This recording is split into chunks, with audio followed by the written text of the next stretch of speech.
So guys welcome to our channel. एक बार दोबारा स्वागत है आपका काई क्लासेस में। दोस्तों यहाँ पे आपको पता है अपनी क्लास 9th की एनसीईआरटी चैप्टर नंबर 2 हिस्ट्री का socialism in Europe and the Russian revolution, इसका दोस्तों हमने यहाँ पे पार्ट 1 कंप्लीट कर लिया है। आज हम यहाँ पे पार्ट 2 करने वाले हैं। दोस्तों अगर आपने पार्ट 1 नहीं देखा, आपको बिल्कुल भी समझ नहीं आने वाला चैप्टर, इसलिए पार्ट 1 को पहले कंप्लीट कर लीजिए, उसके बाद पार्ट 2 पे आइएगा। दोस्तों इसमें फर्स्ट पार्ट में हमने क्या देखा था, हमने बस यहाँ पे थोड़ा सा देखा था सोसाइटी के अंदर क्या क्या चेंजेस आ रही हैं, और जब वो सोसाइटी के अंदर चेंजेस आती हैं तो कैसे एक न्यू आइडियाज़ क्रिएट होते हैं। हमने उसी में एक आइडिया देखा, सोशलिज्म का एक आइडिया वो क्रिएट हो रहा है। इसके बाद हमने एक छोटा सा आइडिया देखे यहाँ पे, हमने यहाँ पे ये चीज़ देखने की कोशिश की कि कैसे लिबरल्स हो गए, रेडिकल्स हो गए और कंजर्वेटिव्स हो गए, इनकी ग्रोथ हो रही है। इसके बाद हमने इन्हीं के बारे में डिटेल में पढ़ा यहाँ पे, और लास्ट में आके हमने यहाँ पे टॉपिक को कंप्लीट किया था। आज दोस्तों हम आगे पढ़ने वाले हैं industrial society and social change. दोस्तों पहले मैं आपको इस टॉपिक को करने से पहले एक चीज़ यहाँ पे क्लियर कर दूँ। दोस्तों एक टाइमलाइन बनाने की कोशिश करते हैं यहाँ पे। आपको पता है फ्रेंच रेवोल्यूशन कब हुआ? फ्रेंच रेवोल्यूशन हुआ 1789 में। यहाँ पे क्या हुआ था? फ्रेंच रेवोल्यूशन हुआ। और फ्रेंच रेवोल्यूशन के बाद आपको पता है 1815 के समय में क्या हुआ था? 1815 में क्या हुआ था? जो नेपोलियन था वो वाटरलू की बैटल में हार गया था। ये चीज़ आपको फर्स्ट चैप्टर में क्लियर होंगी।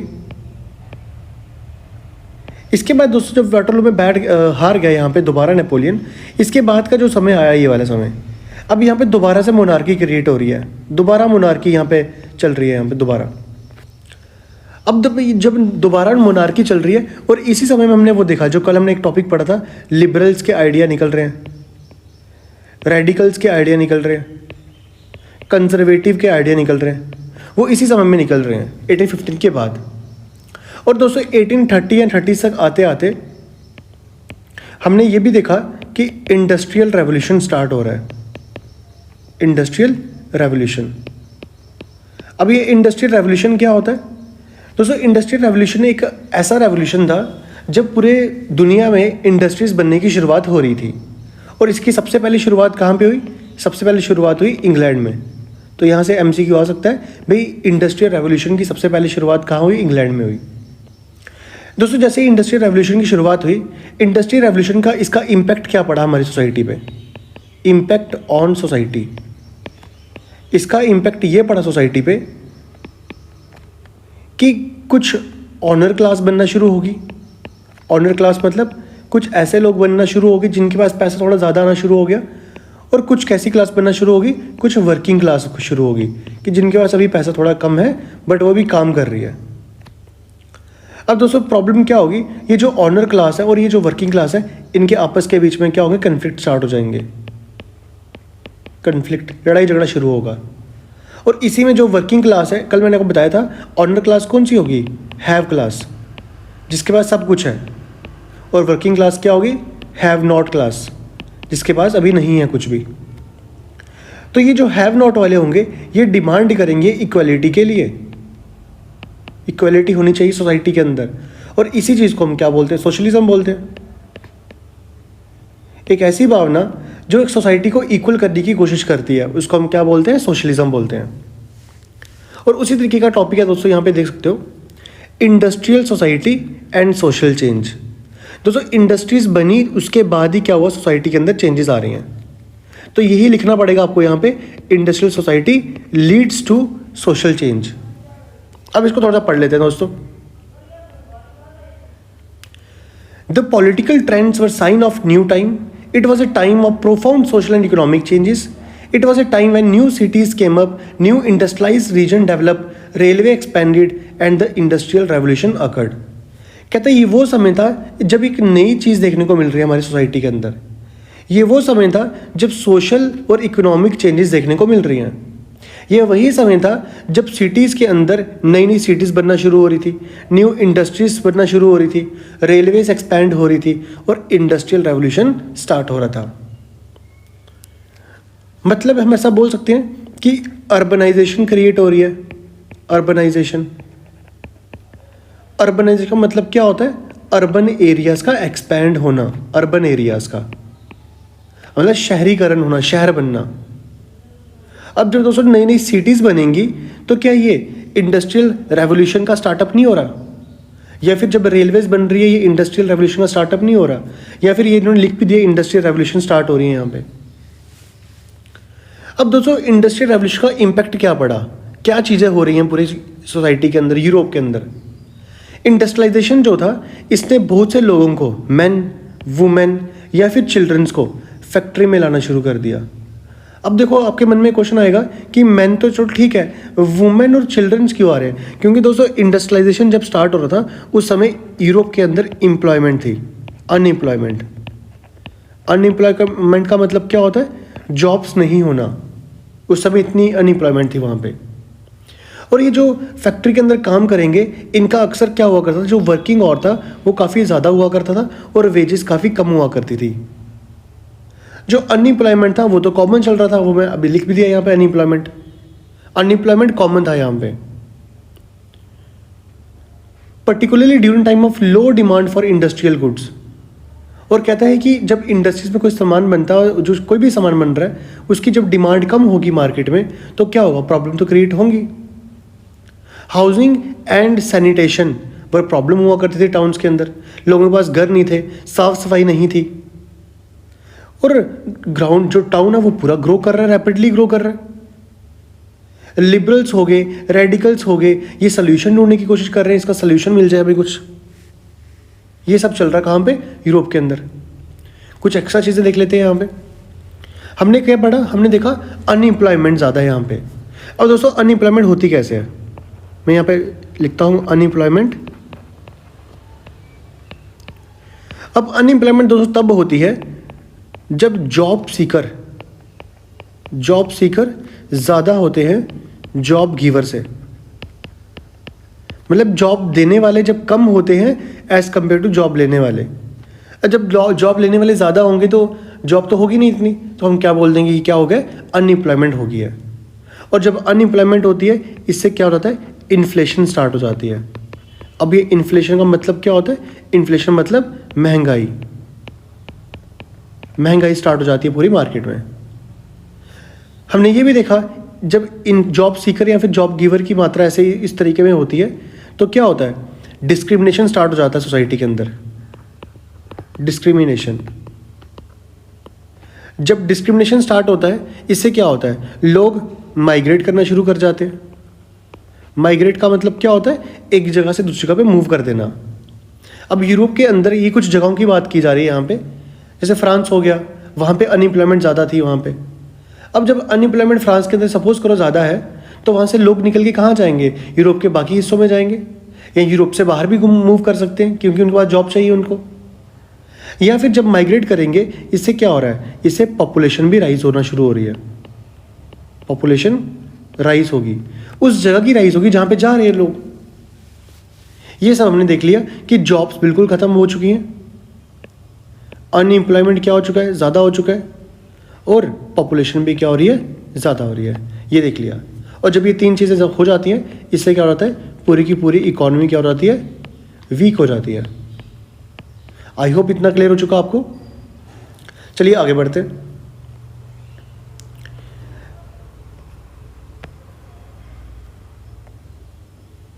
यहाँ पे देखो, ऑलमोस्ट ऑल द इंडस्ट्रीज मतलब प्रॉपर्टी ऑफ द इंडिविजुअल्स। दोस्तों जितने भी इंडस्ट्रीज हुआ करती थी उस टाइम पे फ्रांस के अंदर या फिर यूरोप के अंदर, वो किसकी हुआ करती थी, इंडिविजुअल्स की हुआ करती थी। इंडिविजुअल्स का मतलब क्या हुआ यहाँ पे, प्राइवेट प्रॉपर्टी, कि जितनी भी प्रॉपर्टीज़ हुआ करती थी वो क्या हुआ करती थी, प्राइवेट प्रॉपर्टीज़ हुआ करती थी, मतलब प्राइवेट लोगों की प्रॉपर्टीज़ हुआ करती थी, मतलब गवर्नमेंट की जॉब नहीं हुआ करती, गवर्नमेंट की प्रॉपर्टीज़ नहीं हुआ करती थी। लिबरल्स हो गए, रेडिकल्स हो गए, ये खुद ही प्रॉपर्टी ओनर्स हुआ करते थे और एम्प्लॉयर्स हुआ करते थे।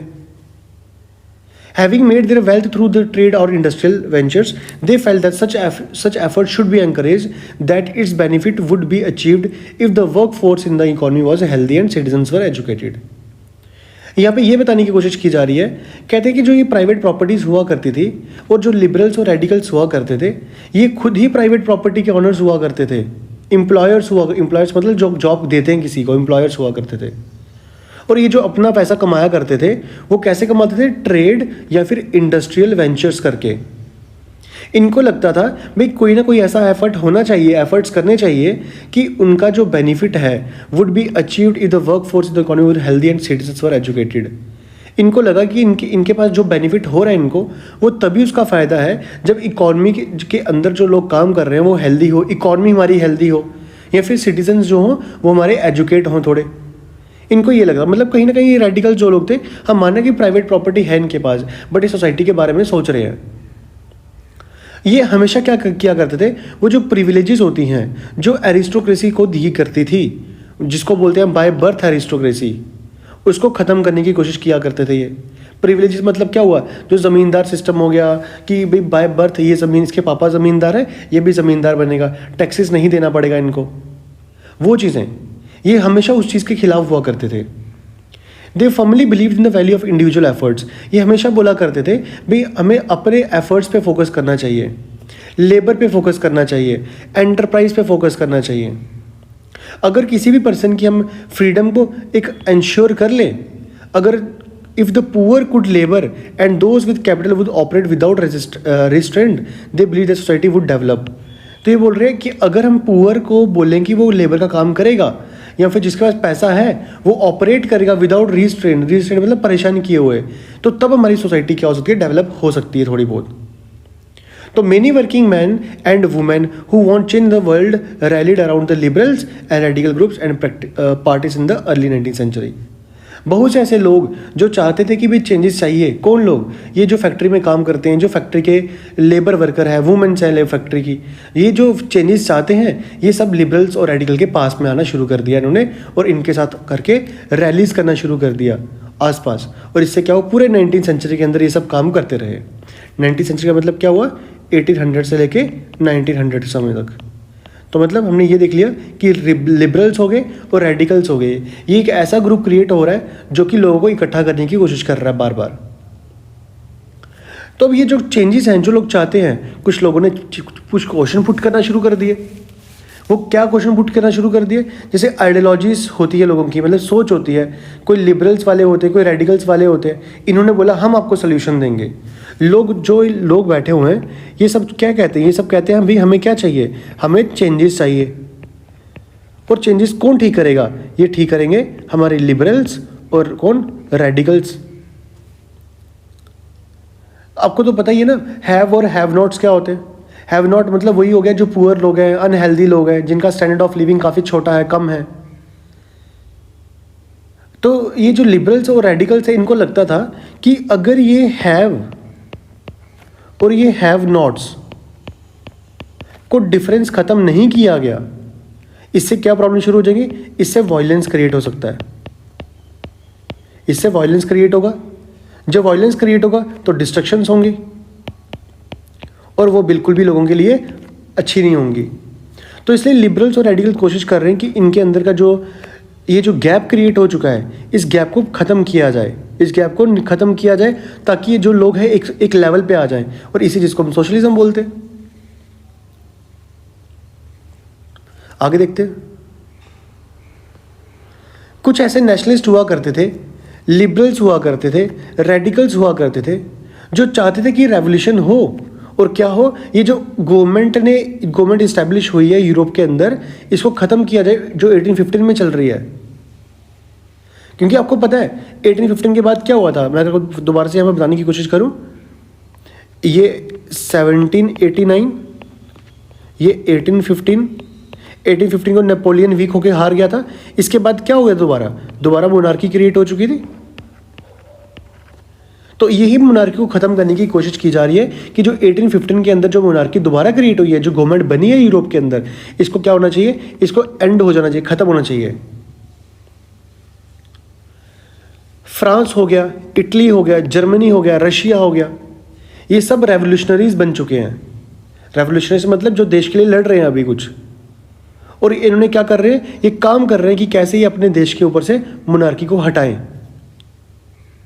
Nationalists talk of the revolution that would create nations where all citizens would have equal rights. ये सब जो देश हमने पढ़े, फ्रांस, इटली, जर्मनी, ये सब देश वो देश हैं जो ये चाहते हैं भाई हमारे पास क्या होना चाहिए, इक्वल राइट्स होने चाहिए। और 1815 के बाद क्या हुआ, गिजेस्पी मज़ीनी एक इटली का रहने वाला नेशनलिस्ट था, इसने भी पूरे इटली को अंदर यूनिफाई करने के लिए बहुत काम किया। और ये जो गिसिस्पी मजीनी के जो आइडियाज़ हैं ये आज भी हमारे इंडिया में इंक्लूड हुए थे। और जब आप दोस्तों क्लास 10th की एनसीईआरटी पढ़ोगे हिस्ट्री की, उसके अंदर एक पूरा एक टॉपिक दिया होगा गिसिस्पी मजीनी का। तो मैं आपको बता दूं फ्रांस के अंदर, पहले छोटी छोटी चीज़ें देख लेते हैं यहाँ पे दोस्तों। 1830 में एक पढ़ेंगे अभी हम, जुलाई का रेवोल्यूशन हुआ 1830 में। और 1848 के अंदर क्या हुआ, फरवरी का रेवोल्यूशन हुआ। इन दो रेवोल्यूशन की वजह से क्या हुआ, जो मोनार्की थी फ्रांस के अंदर से उसको ओवरथ्रो किया गया। तो ये चीज़ पता होनी चाहिए, जुलाई रेवोल्यूशन एंड फरवरी रेवोल्यूशन, ये हो गया। इसके बाद मैं आपको बता दूं, रशिया की बात करते हैं अगर हम, रशिया के अंदर मोनार्की को कब खत्म किया गया, 1917 में खत्म किया गया। इटली के अंदर से मोनार्की को कब खत्म किया गया, 1871 में खत्म किया गया। जर्मनी के अंदर से मोनार्की को कब खत्म किया गया, जर्मनी को किया गया 1871। इस तरीके से क्या होता है, हमारे जो मल्टीपल जो नेशंस हैं ये एक नेशन स्टेट बन जाते हैं। नेशन स्टेट का मतलब क्या हुआ, नेशन स्टेट का मतलब ये हुआ कि इनकी पर्टिकुलरली बाउंड्रीज हैं, नेशंस बन गए, इनकी पर्टिकुलरली बाउंड्रीज हैं, पर्टिकुलरली गवर्नमेंट काम करेगी, कॉन्स्टिट्यूशन के हिसाब से काम चलेगा। इस तरीके से क्या होता है, पूरे यूरोप के अंदर क्या हो रहा है कि कहीं ना कहीं नेशंस बनने की जो स्टार्ट था प्रोसीजर, वो स्टार्ट हो चुका है पूरे यूरोप के अंदर। और जब ये नेशन बनेगा, इससे क्या होगा, सोशलिज्म की भावना क्रिएट होगी, जिससे क्या होगा, हैव और हैव नॉट्स के बीच में क्या होगा, जो डिफरेंस होगा वो यहाँ पे बिल्कुल ही खत्म हो जाएगा। और यही बेसिकली सोसाइटी की नीड थी उस समय। और आपको पता होगा कि गिसिस्पी मजीनी ने क्या किया था, गिसिस्पी मजीनी ने, मैं आपको एक एक्स्ट्रा चीज़ बता रहा हूँ, दो यहाँ पे क्या किया था इसने, एक सोसाइटी क्रिएट की थी, एक की थी यंग इटली सोसाइटी, एक की थी यंग यूरोप सोसाइटी। तो एक थोड़ा सा याद रख सकते हो आप अपने एंड से। अभी तक हमने क्या पढ़ लिया, हमने देखा 1815 के बाद क्या हुआ, नेशनलिज्म की भावना शुरू हो रही है, मतलब इंडस्ट्रियल रेवोल्यूशन क्रिएट हो रहा है। और जब इंडस्ट्रीज बन जाती है तो सोसाइटी हमारी क्या हो जाती है, हैव और हैव नॉट्स में डिवाइड हो जाती है। हमने ये पढ़ लिया। हमने ये भी देख लिया कि कैसे जब ये हैव और हैव नॉट्स में सोसाइटी डिवाइड होती है, कुछ हमारे सामने आइडियाज़ निकल के आते हैं, लिबरल्स, रेडिकल्स, कंजर्वेटिव्स, ये लोग निकल के सामने आते हैं, और कैसे लिबरल्स और रेडिकल्स चेंजेस आते हैं और ये चेंज करने की कोशिश कर रहे हैं। ये सब हमने पढ़ लिया। इसके बाद दोस्तों एक टॉपिक आता है, the coming of socialism to Europe. काफ़ी इंटरेस्टिंग टॉपिक है, इसको करते हैं start. The coming of socialism to Europe, कैसे जो सोशलिज्म है ये यूरोप के अंदर जा रहा है, इसके बारे में देख लेते हैं। इसका मतलब क्या हुआ, सोशलिज्म, सोशलिज्म मतलब सोसाइटी, सोशलिज्म का मतलब क्या होता है, सोसाइटी कि जो एक सोसाइटी के अंदर जो रिसोर्स हैं वो एक के हाथ में नहीं होने चाहिए, वो सबके हाथ पे इक्वली होने चाहिए, उसी को सोशलिज्म बोलते हैं, इक्वलिटी। कहते हैं perhaps one of the most far reaching vision of how society could be structured with socialism. By the mid 19th century in Europe, socialism was well known body of the idea that attracted widespread attention. कहते हैं mid 19th century की बात करते हैं। Mid 19th century का मतलब क्या हुआ, 1850s तक। कहते हैं 1850s में क्या हुआ, पूरे यूरोप के अंदर जो सोशलिज्म है कि ये जो भावना थी, सोशलिज्म की भावना थी, ये पूरे यूरोप के अंदर फैली हुई है। पूरे यूरोप के अंदर क्या हो रहा है, सोशलिज्म की भावना चल रही है। इतना समझ आया। इसके बाद दोस्तों क्या देखो, कहते जो सोशलिस्ट थे वर अगेंस्ट प्राइवेट प्रॉपर्टी। हमने पढ़ा अभी पहले कि जो सोशलिस्ट लोग हुआ करते हैं प्राइवेट प्रॉपर्टी मतलब क्या हुआ, ये वही प्रॉपर्टी जिनके पास रिसोर्स कुछ ज़्यादा अपने हाथ में, उसके खिलाफ थे। और बोल रहे थे कि and saw it as the root of social evil of the time. और लोग ये बोल रहे थे कि जो ये प्राइवेट प्रॉपर्टी है यही मेन कारण है सोशलिज्म में, यही मेन कारण है लोगों के बीच में क्या होने का, एक सोशल इल्स, मतलब प्रॉब्लम का ये जो बेसिक कारण वो क्या है, वो प्राइवेट प्रॉपर्टी ही है। बट क्यों, individuals own that property that give employment, but the propertied were concerned only with the personal gain and not with the welfare of those who made the property productive. यहाँ पे दोस्तों बड़ी important बात की जा रही है। यहाँ पे ये बोला जा रहा है कि ठीक है, ये जो इंडस्ट्रीज हुआ करती हैं वो किसी एक पर्सन की होती है। हाँ, माना कि उस पर्सन की होती है, वो प्रॉफिट कमाएगा यहाँ से। देखो प्रॉफिट वो किसकी वजह से कमा पा रहा है, उन वर्कर की वजह से प्रॉफिट कमा पा रहा है। तो क्या वो वर्कर के लिए कुछ काम कर रहा है, नहीं, उनके लिए कुछ काम नहीं कर रहा। इस चीज़ के खिलाफ थे हमारे क्या, ये वर्किंग क्लास या सोशलिज्म की भावना। कि अगर हमारे लोग या फिर वर्किंग क्लास मिलके आपको गेन करवा रही है तो आपका भी फर्ज बनता है आप कुछ ना कुछ उस सोसाइटी के लिए करो, उस वर्किंग क्लास के लिए करो। कहता है अगर सोसाइटी एक सिंगल इंडिविजुअल कंट्रोल करेगी तो more attention would be paid to collective social interest. Socialist wanted this change and campaigned for it. और सोशलिस्ट लोग इसी चीज़ के खिलाफ थे कि भाई ये जो रिसोर्स है किसी एक के हाथ में नहीं होना चाहिए, अगर उसके हाथ में है उसको सोसाइटी के लिए काम करना चाहिए, वर्किंग क्लास के लिए काम करना चाहिए। और इसके लिए हमारे क्या कर रहे हैं, हमारे जो सोशलिस्ट लोग हैं, लिबरल्स, रेडिकल्स, इसके लिए क्या कर रहे हैं, काफ़ी प्रोटेस्ट करने की कोशिश कर रहे हैं। अब क्वेश्चन यहाँ पे पुट किया हुआ दोस्तों, how could a society without property operate, what would be the basis of socialist society. अगर प्रॉपर्टी नहीं होगी उसके बिना कैसे ऑपरेट होगी सोसाइटी। अगर सोसाइटी होगी हमारी सोशलिस्ट सोसाइटी, वो कैसी होनी चाहिए, किस बेसिस पे होनी चाहिए। ऐसे कुछ क्वेश्चन यहाँ पे पुट किए जा रहे हैं। अब दोस्तों जब ये क्वेश्चन पुट आते हैं तो हमारे सामने क्या आता है, कुछ फिलोसफर्स आते हैं हमारे सामने, कुछ फिलोसफर्स आते हैं हमारे सामने, और ये फिलोसफर अपनी अपनी फिलोसफी देते हैं, अपने अपने आइडियाज़ देते हैं कि सोशलिस्ट सोसाइटी कैसी होनी चाहिए। और ये मोस्ट इंपॉर्टेंट टॉपिक है आपके इस चैप्टर का। दोस्तों जितने भी सोशलिस्ट हमारे सामने आए सबके अपने अपने डिफरेंट विजन थे फ्यूचर को लेके। कुछ लोग बोलते थे कोऑपरेटिव होना चाहिए, कुछ लोग बोलते गवर्नमेंट काम करनी चाहिए, कुछ लोग बोलते प्राइवेट काम करना चाहिए। अब एक एक करके समझते हैं इनके बारे में। सबसे पहले दोस्तों हमारे सामने है रॉबर्ट ओन करके, बहुत इंपॉर्टेंट नाम है रॉबर्ट ओन। एक लीडिंग इंग्लिश मैन्युफैक्चरर हुआ करते थे जिन्होंने बोला भाई कोऑपरेटिव कम्युनिटी होनी चाहिए। कोऑपरेटिव कम्युनिटी मतलब मिलजुल के काम होना चाहिए, जिसका नाम क्या दिया गया, न्यू हार्मनी इन इंडियाना, मतलब यूएसए। या फिर और भी सोशलिस्ट हुआ करते थे जिनको लगता था कि cooperative could not be build on a wide scale, कि कोऑपरेटिव सोसाइटी एक बड़े स्केल पे नहीं हो सकती, मतलब सोसाइटी एक मोहल्ले के लिए हो सकती है बट एक सिटी के लिए नहीं पॉसिबल, ये पॉसिबल नहीं है। कहता only through individual initiative. They demand, एक दूसरा ग्रुप आया, वो डिमांड क्या कर रहा है, वो डिमांड कर रहा है कि कोऑपरेटिव नहीं कर पाएगी बल्कि गवर्नमेंट्स एनकरेज कोऑपरेटिव, मतलब गवर्नमेंट का बीच में हाथ होना चाहिए, गवर्नमेंट के बिना नहीं हो पाएगा सब कुछ। तो मतलब गवर्नमेंट को ज़्यादा इंपॉर्टेंस दी जा रही है। इसी के बीच में क्या हुआ, इन फ्रांस के अंदर क्या हुआ, लुइस ब्लैंक करके आए। लुइस ब्लैंक भी बहुत इंपॉर्टेंट पर्सनैलिटी है। लुइस ब्लैंक, एक पढ़ लिया हमने रॉबर्ट ओन जो चाहते हैं कि कोऑपरेटिव हो, अब आ रहे हैं लुइस ब्लैंक। लुइस ब्लैंक चाहते हैं कि गवर्नमेंट जो होनी चाहिए वो एनकरेज करे कोऑपरेटिव को, और हमारे अंदर से जो आसपास से जो कैपिटलिस्ट एंटरप्राइजेज हैं उनको रिप्लेस करे। कैपिटलिस्ट एंटरप्राइजेज क्या हो गया, जिनके पास जो प्राइवेट प्रॉपर्टी है, प्राइवेट प्रॉपर्टी का दोस्तों मतलब यहाँ पे ये है कि जो रिसोर्स है वो किसी एक के हाथ में है, इसको यहाँ से ख़त्म करे। ये जो कोऑपरेटिव हुआ करते थे, ये क्या हुआ करती है, मतलब association of people who produce goods together and divide the profit according to the work done by members. एक कोऑपरेटिव क्या चीज़ है, कोऑपरेटिव एक ऐसा ग्रुप होता है जो प्रॉफिट कमाता है और वो प्रॉफिट को क्या करता है, वो इक्वली डिस्ट्रीब्यूट कर देता है पूरे आसपास में, मेंबर्स में। हमने दो नाम पढ़ लिए, रॉबर्ट ओन और लुइस ब्लैंक। दोस्तों यहाँ पे थर्ड नाम आ रहा है जो कि लाइफ टाइम तक आपको याद रखना पड़ेगा, कार्ल मार्क्स। और इन्हीं का एक फ्रेंड हुआ करता था, फ्रेडरिक एंगल्स। तो दोस्तों ये नाम हो गया important, Karl Marx and Friedrich Engels. इन्होंने भी अपने आइडिया दिए, इन्होंने भी कुछ आर्ग्यूमेंट किए। जो कार्ल मार्क्स है ये हमेशा आर्ग्यू करते थे जो इंडस्ट्रियल सोसाइटी है वो कैपिटलिस्ट है, ये कैपिटलिस्ट है। Capitalist own the capital invested in factories and profit of capitalist was produced by workers. Capitalist कौन होता है, कैपिटलिस्ट वो लोग होते हैं जो जिनके पास क्या होता है, जिनके पास पैसा थोड़ा ज़्यादा होता है।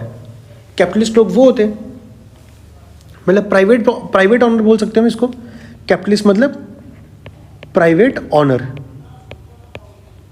तो यहाँ पे हम कार्ल मार्क्स कह रहे हैं जो इंडस्ट्रियल सोसाइटी है वो प्राइवेट ऑनर की सोसाइटी है। वो जो प्राइवेट ऑनर है वो इन्वेस्ट करता है फैक्ट्री में और वहाँ से जो प्रॉफिट कमाता है वो वर्कर की हेल्प से कमाता है। कहता है जो कंडीशन है वर्कर्स की could not improve as long as the profit was accumulated by the private capitalist. कहता है वो वर्किंग क्लास की जो कंडीशन है वो कब तक ठीक नहीं हो सकती, वो तब तक ठीक नहीं हो सकती जब तक प्राइवेट के जो कैपिटलिस्ट हैं, प्राइवेट प्रॉपर्टी वाले हैं, ये उस पर ध्यान नहीं देंगे, प्रॉफिट उन पर नहीं लगाएंगे। वर्कर्स को क्या करना चाहिए, वर्कर्स को इस कैपिटलिज्म को थ्रो कर देना चाहिए, ओवरथ्रो कर देना, छोड़ देना चाहिए। And the rule of private property, ये कौन कह रहा है? ये कार्ल मार्क्स कह रहे हैं कि जो वर्किंग क्लास है उनकी कंडीशन तो ठीक हो नहीं रही, तो वर्किंग क्लास को क्या करना चाहिए? इस प्राइवेट प्रॉपर्टी को ओवरथ्रो कर देना चाहिए, छोड़ देना चाहिए। कार्ल मार्क्स को ये भी लगता था कि ये जो कैपिटलिस्ट लोग हैं, free themselves from capitalist exploitation, जो ये वर्कर लोग हैं, इनको जो कैपिटलिस्ट लोग इनको एक्सप्लॉइट कर रहे हैं, इनसे काम ज़्यादा करवा रहे हैं, वेजेस कम दिए जा रहे हैं, इनको छोड़ देना चाहिए। वर्कर को क्या करना चाहिए? Had to construct a radical society where all the property was socially controlled. ये जो वर्कर लोग हैं, इनको एक ऐसी सोसाइटी बनानी चाहिए आपस में मिलके, जहाँ पे जितने भी रिसोर्स हों वो सब इक्वली हों, सब मिलजुल के काम करें, सब जो कंट्रोल करे सोसाइटी को, वो पूरी प्रॉपर्टी को कैसे कंट्रोल करें? सोशली कंट्रोल करें, मतलब मिलजुल के कंट्रोल करें। कार्ल मार्क्स ये कह रहे हैं। और ये सोसाइटी कैसी होती है? इस सोसाइटी को हम बोलते हैं कम्युनिस्ट सोसाइटी, कम्युनिस्ट सोसाइटी। तो ये वर्ड याद रखना कि कम्युनिस्ट सोसाइटी कैसी होती है, कैसे सोसाइटी होती है जहाँ पे जो वर्किंग क्लास होती है वो खुद से मिलजुल के एक सोसाइटी को चलाती है। He was convinced that the workers would triumph in their conflict with the capitalist. A communist society was the natural society of the future. तो इन्होंने बोला था कि जो कम्युनिस्ट सोसाइटी होती है ये फ्यूचर की नेचुरल सोसाइटी होने वाली है। दोस्तों अगर मैं आपको यहाँ से बता दूँ, एक चीज़ यहाँ पे बताने की कोशिश करूँ, ये एक मैप यहाँ पे दिखाया गया हुआ है। यहाँ पे आप देख सकते हो, यहाँ पे जो ये जो लोग हैं खड़े हुए हैं यहाँ पे, ये लड़ाई करने की कोशिश कर रहे हैं यहाँ पे। दोस्तों कार्ल मार्क्स की ही फोटो, कार्ल मार्क्स का जो विजन था उसी को यहाँ पे दर्शाया गया हुआ है कि कार्ल मार्क्स ने कहा था ऐसी सोसाइटी होनी चाहिए और फ्यूचर में ऐसी सोसाइटी होगी।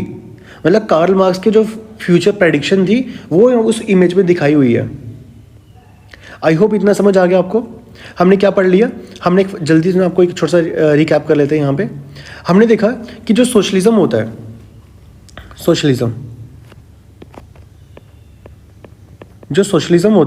सोशलिज्म क्या होता है कि जो प्राइवेट प्रॉपर्टी है उसको किसके पास चले जाना चाहिए? पब्लिक के पास चले जाना चाहिए। यही पढ़ा हमने। बट कैसे सोसाइटी कैसी होनी चाहिए? हमने इसके अंदर कुछ नाम पढ़े। हमने सबसे पहले नाम पढ़ा किसका? रॉबर्ट ओन का। रॉबर्ट ओन क्या कह रहे थे? ये बोल रहे थे भाई कोऑपरेटिव सोसाइटी होनी चाहिए। कोऑपरेटिव मतलब इंडिविजुअल सोसाइटी होनी चाहिए। जैसे एग्जांपल के तौर पे हम बात करते हैं, जैसे आजकल अमूल की जो चलता है, अमूल का जो प्रोडक्ट्स आते हैं वो चीज़ है। और इन्होंने क्या बोला इस चीज़ को? क्या बोला? न्यू हार्मनी वर्ड यूज़ किया था, न्यू हार्मनी। ये पढ़ा। इसके बाद हमने एक नाम पढ़ा था लुईस ब्लैंक का। लुईस ब्लैंक बोलते हैं कि कोऑपरेटिव होनी चाहिए प्लस गवर्नमेंट के साथ काम करे तब काम चलेगा। मतलब गवर्नमेंट बीच में होना चाहिए। और जो प्रॉफिट शेयर किया जाएगा इसके अंदर, वो कैसे शेयर किया जाएगा? जो इसके अंदर प्रॉफिट शेयर किया जाएगा वो क्या होगा? प्रॉफिट क्या किया जाएगा? इक्वली डिस्ट्रीब्यूट किया जाएगा। मतलब अकॉर्डिंग टू वर्क, काम के हिसाब से जो काम अच्छा करेगा उसको प्रॉफिट ज़्यादा मिलेगा। और लास्ट में एक नाम पढ़ा हमने किसका? कार्ल मार्क्स का और फ्रेडरिक एंगल्स का। ये बोल रहे थे भाई क्या होना चाहिए? कम्युनिस्ट सोसाइटी होनी चाहिए, कम्युनिस्ट सोसाइटी कि जहाँ पे जो वर्किंग क्लास है वो इस चीज़ को ओवरथ्रो कर दे, छोड़ दे इस चीज़ को। ऐसी सोसाइटी होनी चाहिए। और ये सब सोसाइटी, ये दो सोसाइटी थी। कैसी सोसाइटी होती है? ये यूटोपियन सोसाइटी होती है। ये यूटोपियन सोसाइटी का मतलब क्या होता है? यूटोपियन सोसाइटी का ऐसा सोसाइटी होती है जो सिर्फ सोच होती है, रियलिटी में पॉसिबल नहीं होती।